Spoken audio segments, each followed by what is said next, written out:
Hello again, this is Ken here at Wayne Community College in the Small Business Center with Martin and Dan, pulling me out of my comfort zone, which is fine. And basically, welcome to Ken 5.0. Basically, really what got me interested in entrepreneurship, I would say business off top, just business in general. Fred Sanford and George Jefferson. Those two guys, those were my guys. It was just something about those guys on TV. The way George was more professional than Fred, but Fred was like the guy from the neighborhood you knew. Knew plenty of guys who were junk man. So that pretty much got me into the business part of it, thinking. First business I ever wanted to have was a laundromat. And that was looking at George Jefferson. I figured collecting quarters was a whole lot easier than pressing clothes. What made me realize what an entrepreneur was, third grade, elementary school, everybody remembers the spelling test. It was this one spelling test where on the words we had entrepreneur.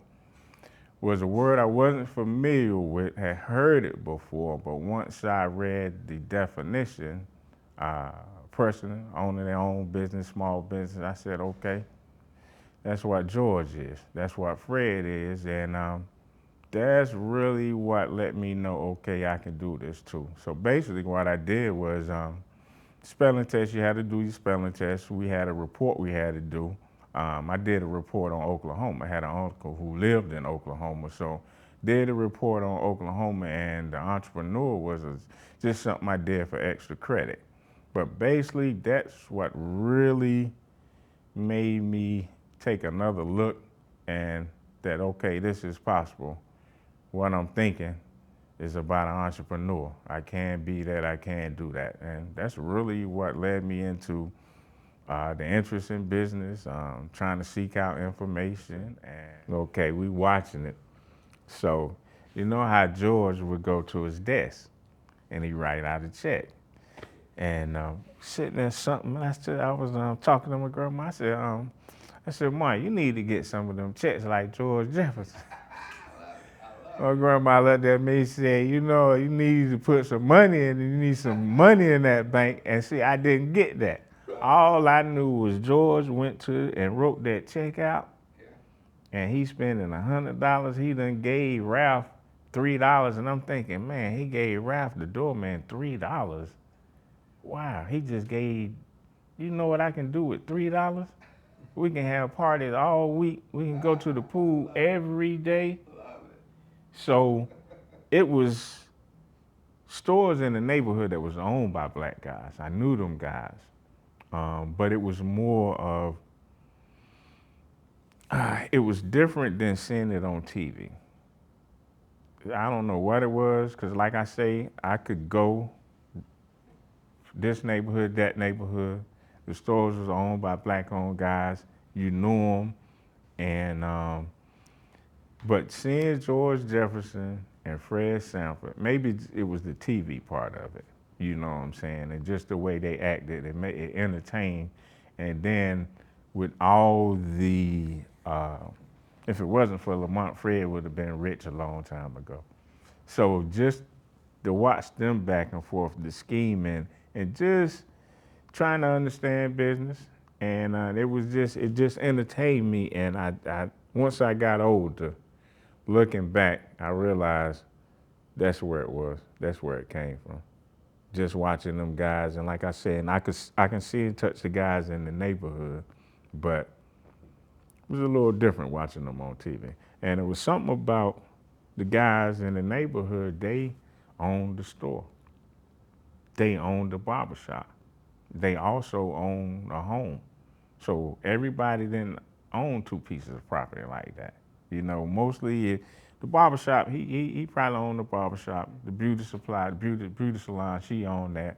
And the little corner store, he probably owned that and might have had a apartment building here, you know. So just watching those guys, and I guess I really didn't know I was watching, but I did. My granddaddy was a plumber.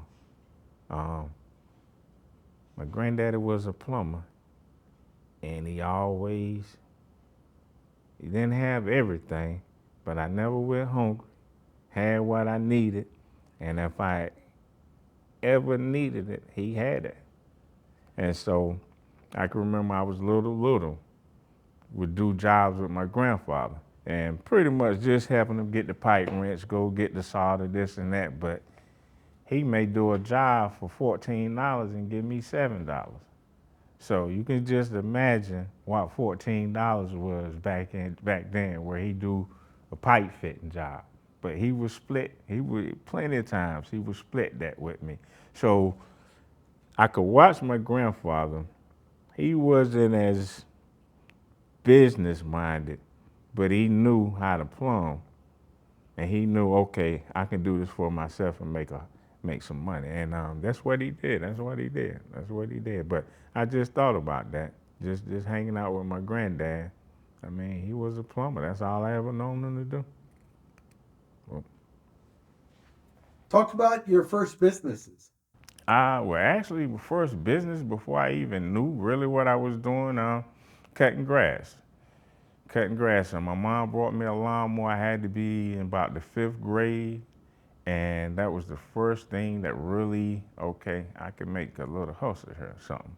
And eventually stayed in an apartment complex, and it was a bunch of ladies, single family mothers, would cut their grass. A couple of yards in my grandparents' neighborhood, I would cut those also. But that was the first thing that, okay, I can make some money just doing something other than work. Uh, Other thing, high school, we called it pop the trunk, basically, and that was T-shirts we had. Found a place where we could get wholesale T-shirts, and we would pop the trunk. So a lot of festivals, parties, this or that, and pretty much anything that was going on where we could pop the trunk, we would pop the trunk and sell those T-shirts. And that's what really started me off to, okay, you might need to get a store, something like that. But from there, it was the T-shirts. And then through the years, if you ever got into business, just new to it, trying to learn some things, you probably came across multi-level marketing, network marketing. It was some things that I was involved in, a couple of opportunities here and there. Never panned out like I wanted. Mainly, there's a whole lot more work into it, but it can be done with the multi-level marketing. I say if you got a good system, it can work. And that's what I figured out about that multi-level marketing. You got a good system, and pretty much in just about any business, if you got a good system that works, and you definitely can put it here and somebody can duplicate it, maybe you're not in the business itself, that definitely can work. But from there,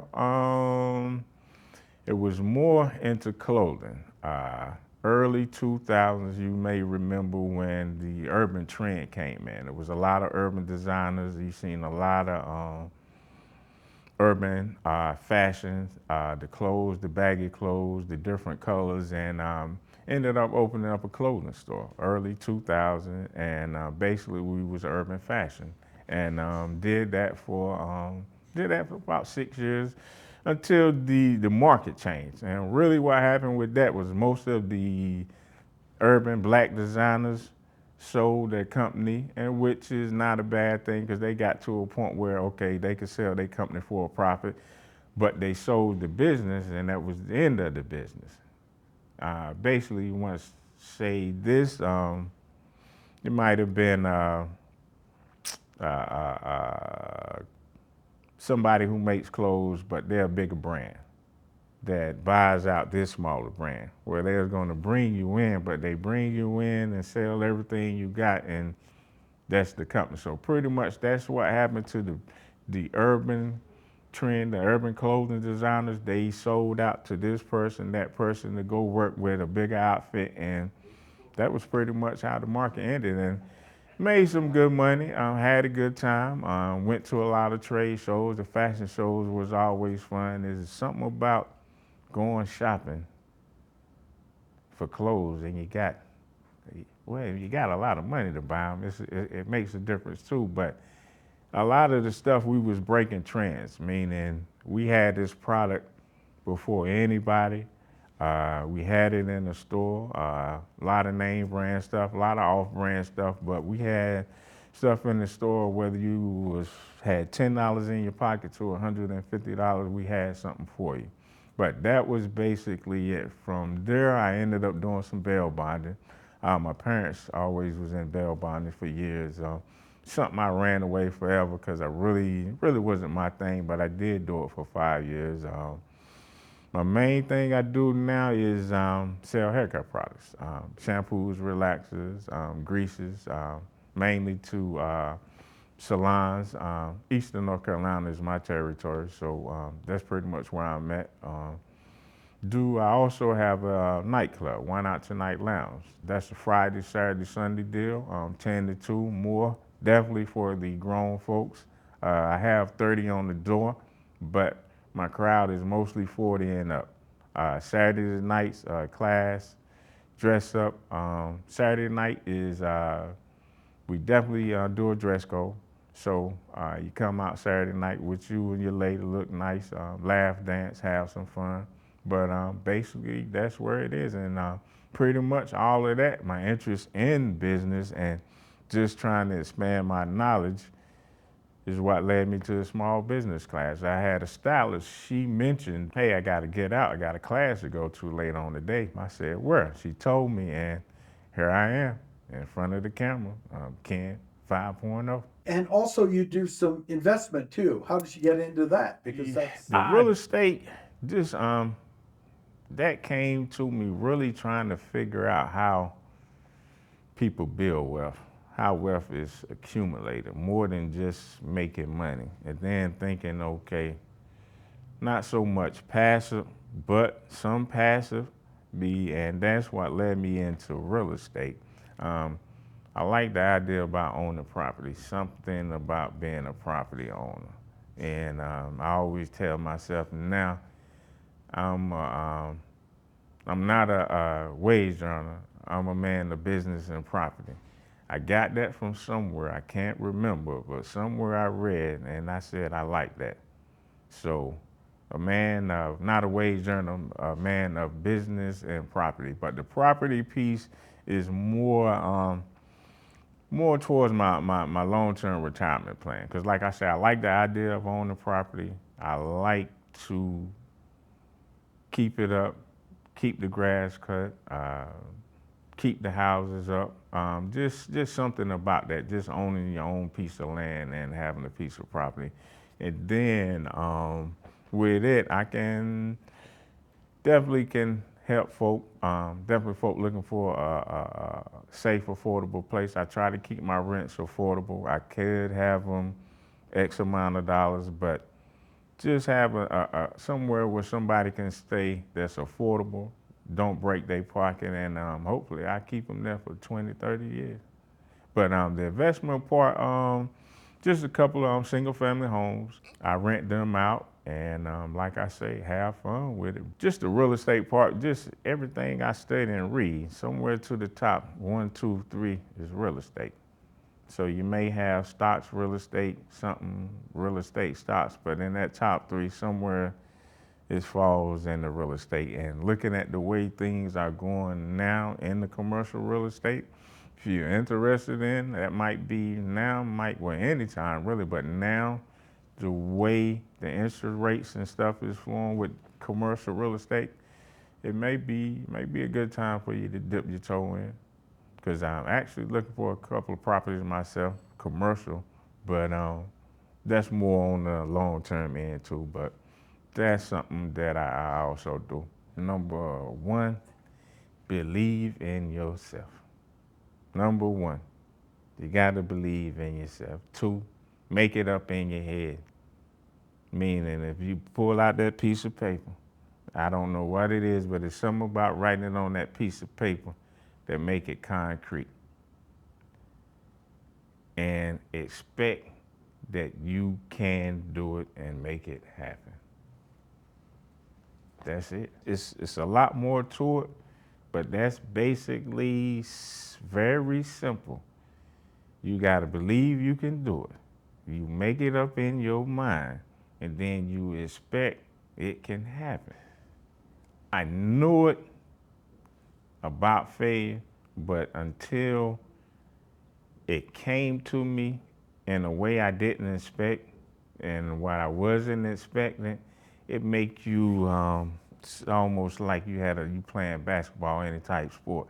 You may have to learn how to lose, and not that you're not great, not that you not the best, but somewhere down the line, you're gonna take a loss and you're gonna have to get up and keep moving.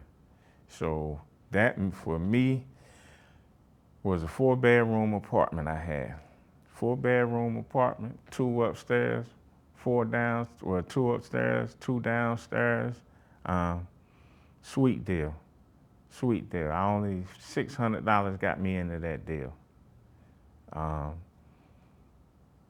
I collected $1,200 a month just for rent. And I ended up losing that apartment. And that was one of the hardest pills for me to swallow. It wasn't that I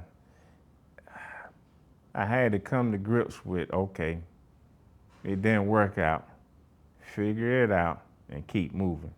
But it did hurt my feelings for a moment. So I would say understand that failure is just a process. It's fine. Learn from your mistakes. It's okay. And you into it long enough, you'll realize those failures are just steps to you getting the where you want to be. Okay, just part of the process.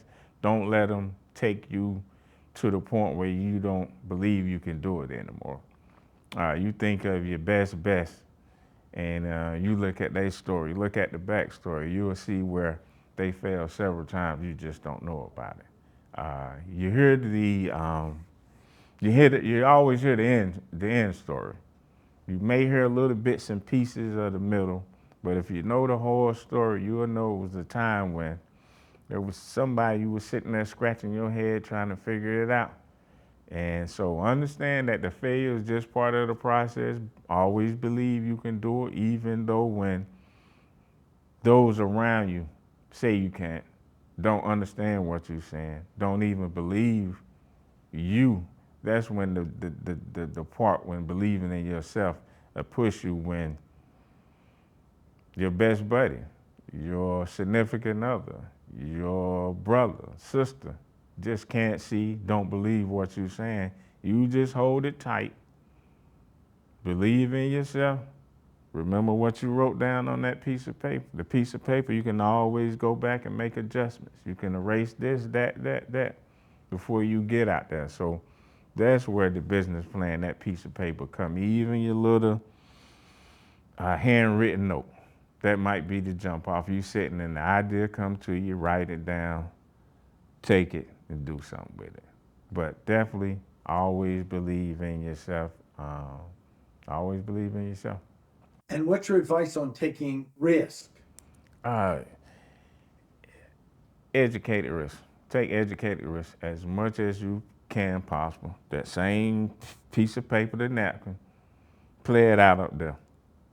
Whatever kind of risk you may think and play it out up there. But for the most part, definitely educate yourself about what you're into. If you can find you a good mentor who's been through it, they can help you avoid those risks and those mistakes. But definitely educate yourself as much as possible on whatever it is you're interested in. So maybe in there you will see and avoid that risk. But it's a part of the process. So just pick yourself up and keep going. And then talk about how the failures help build that confidence in yourself. I sat there and I'm thinking, when I got the apartment building, it worked out just like I planned. And I'm thinking, wow, this man accepted my offer. I didn't even really know what I was doing or what I was saying, but I tried it. So I got it. And I'm collecting rent and it's working. And I'm like, wow, this is it. And then dealing with the tenants, something I never dealt with. I had to figure that out. Being nice, trying to help folk is where I learned, okay, you had to stick to your guns about this real estate. It's a reason why the sheriff come and put an eviction notice on the door, because you have to do that to keep your properties, to stay in business. You may have a tenant in there tearing your property up, so you definitely may want to get them out. But just going through that whole process made me realize that, okay, it's okay.